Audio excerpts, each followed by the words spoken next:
How do we choose the people we fall in love with? In the modern world, under the ideology of romanticism, you're meant above all to trust your feelings. Love is a mutual ecstasy at finding a beautiful person inside and out with a rare capacity to make us happy. The romantic attitude sounds warm and kind. Its originators certainly imagined that it would bring to an end the sort of unhappy relationships that resulted from the old ways of finding a partner, the arranged marriage. The only problem is that this call for us to trust our instincts has very often proved to be a disaster of its own.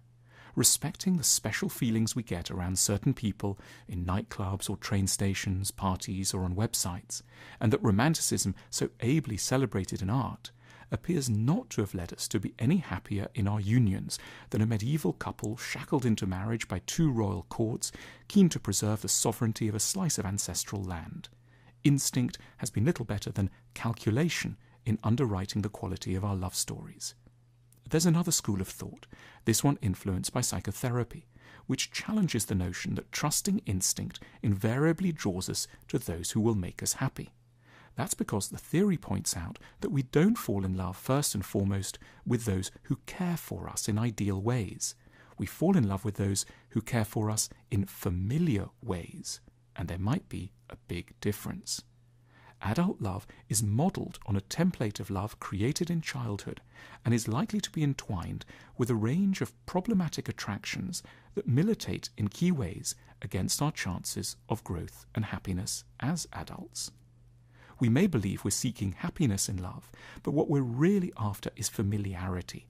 We're looking to recreate within our adult relationships the very feelings we knew so well in childhood, and which were rarely limited to just tenderness and care.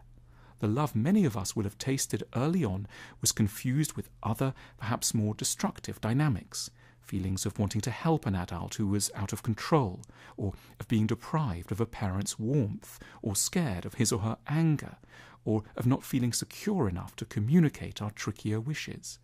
How logical, then, that we should, as adults, find ourselves rejecting certain candidates, not because they're wrong for us, but because they're a little too right, in the sense of seeming somehow excessively balanced, mature, understanding, and reliable, given that in our hearts such rightness feels foreign and unearned. To choose our partners wisely, we need to tease out how certain compulsions to suffering may be playing themselves out in our feelings of attraction.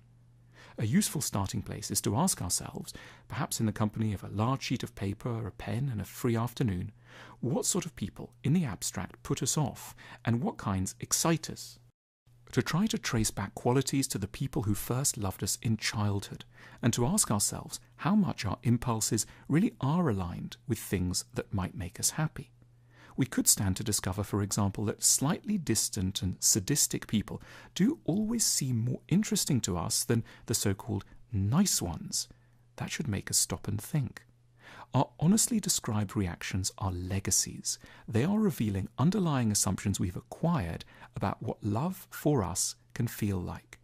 We may start to get a clearer picture that our vision of what we're looking for in another person might not be an especially good guide to our personal happiness.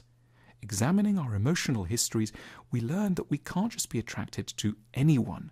We're limited in the types we have because of certain things that happened to us in our past. Even if we can't always radically shift these patterns, it's useful to know that we're carrying a ball and chain. It can make us more careful of ourselves when we feel overwhelmed by a certainty that we've met the one after just a few minutes chatting at the bar, or when we're certain someone is just wrong or boring, even though objectively they do have a lot going for them. Ultimately, we stand to be liberated to love different people to our initial types when we find that the qualities we like and the ones we very much fear can be found in different constellations from those we encountered in the people who first taught us about affection long ago in a childhood we should strive to understand and in many ways free ourselves from.